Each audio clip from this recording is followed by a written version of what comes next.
Go ahead. Untreated and undiagnosed depression is the number one reason why people commit suicide. Depression is a serious matter that's preventing tomorrow's future from standing up to what they believe in, due to the weight on their shoulders and the voices in their heads telling them otherwise. It's a different life you live when struggling with this mental illness. At first, you no longer show any interest in the things you once loved doing. You isolate yourself from your friends and family. You spend endless hours locked in your room. You find yourself speaking less and thinking more. You no longer smile. You are numb to the pain. You often feel like crying but have no tears left to shed. You feel like you're worth nothing. You feel as if everything's out to get you. You feel alone in a crowded room. You feel like you're selfless. You start to question your existence. You can't find a reason to live, so you begin to think about suicide. You make a suicidal attempt, but only because you are no longer able to see the light in life as you're surrounded by darkness. Now, you are no longer yourself, as depression has officially taken over your life. But due to the fact that depression is a mental illness and not a physical injury, it isn't taken as seriously as it should be. Like a torn ACL, with the right treatment over time, one can recover from depression. Just how it took time for depression to develop, it will also take time to recover from depression. You can't go to sleep every night in hopes to wake up the next morning depression free. Instead, you must step outside your comfort zone and seek help from family and friends.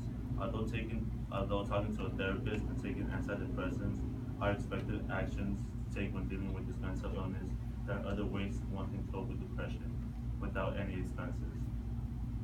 Some easily help you find peace within yourself. Giving back and volunteering in your community is a great way to fall out of your depressed mindset because it involves you interacting with other people.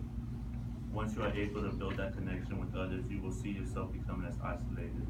Find a close friend or a family member who will sit and listen to what you have to say and be there for support in your time of need because communication is key when fighting this mental illness. Another way one can approach this battle of depression is through exercise. Exercise is a powerful tool for dealing with depression. In fact, major studies show that regular exercise can be as effective as an antidepressant medication.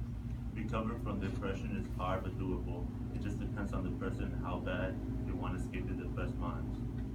Look around you. Out of every 5 teenagers, one deals with depression. Even the person who may appear to be the happiest to be the one who's tired of fighting a fight they think can't be won. This mental illness doesn't discriminate. It will attack you no matter your race or gender, whether you're rich or poor, it will come after you. Don't sit around and let it get the best of you and your loved ones. Fight back. Find your happiness because a broken life may cause depression, but anything that's broken can be fixed. It takes patience to pick up the broken pieces, but don't let depression be a lifetime of regret. Instead, have it be a temporary emotion. His name was Oscar, and this is his story. My life was a cave, empty and dark, as the echoes of my silent cries lingered unheard for years. To this day, I can still taste the tears that ran down my face. The sleepless nights I wish